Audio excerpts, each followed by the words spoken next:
If your BMW suffers from the following clicking noise when turning the front wheels, I have a solution for you.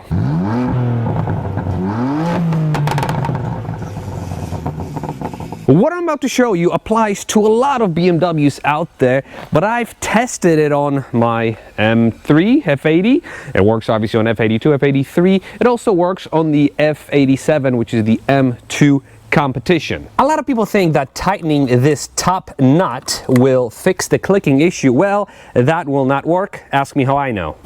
They also say that if you position the spring incorrectly, if you twist it afterwards, it might fix the clicking issue. That'll not work. But luckily the fix is super easy. It only requires a set of common hand tools and common sense. And today I'm going to show you how to do it. But before you get started, I give you a full permission to judge me based on how dirty my wheels are. Now that we got that out of the way, let's jack up the car, take the wheel off. And this is what you are presented with. Now, once again, we don't have to adjust anything on this side. This is all fine. The clicking comes from here. Essentially, if this nut is not tight enough, it actually resonates a bit of a noise through this bracket. What you have to do is you have to loosen up this nut and put some NTCs in it. So on this side, as well as the other side. If it spins on the other side, just grab another 16 to prevent it from doing so.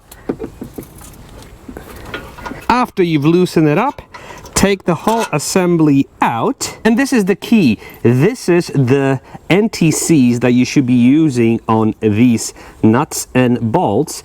And essentially just apply it to the surface and in between the bracket and the actual nut. And also here.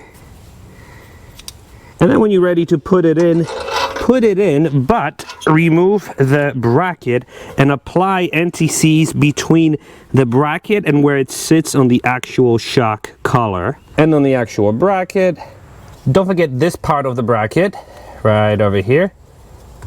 And once we're done, we're going to put the actual bolt in place and replace the nut. But also on the nut, we want to put some NTCs and tighten it. You can wipe some of the excess. All that matters is that you have smear on the inside. And finally, when you're done, tighten it until you cannot tighten it anymore. Then set your torque wrench to 55 foot-pounds of torque and torque it to that specific spec. Then at the very end, wipe any potential excess that you may have. In our case, we did a pretty clean job. And that's it. So what I'm going to do next is I'm going to do the same thing on the other side off camera.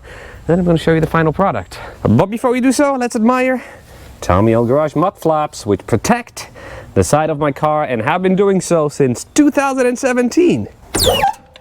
Okay, the moment of truth. Look at this, ladies and gentlemen. No squeaky noise, no clicking noise, nothing. Oh yes! Yay! And we are done.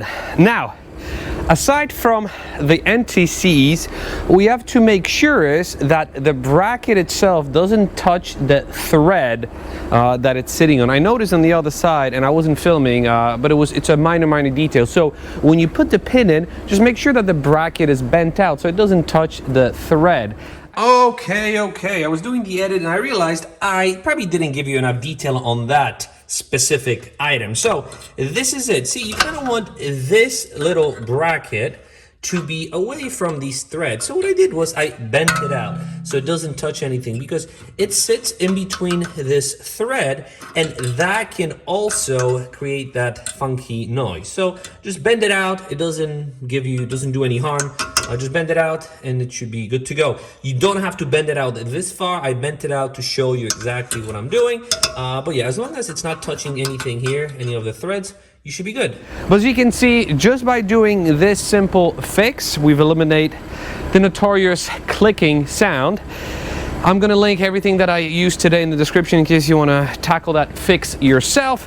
If you want to bring it to a shop, it shouldn't be more than an hour worth of work. Anyways, if you have any questions or comments, leave them down below, and I will see you in the next video. Bye bye.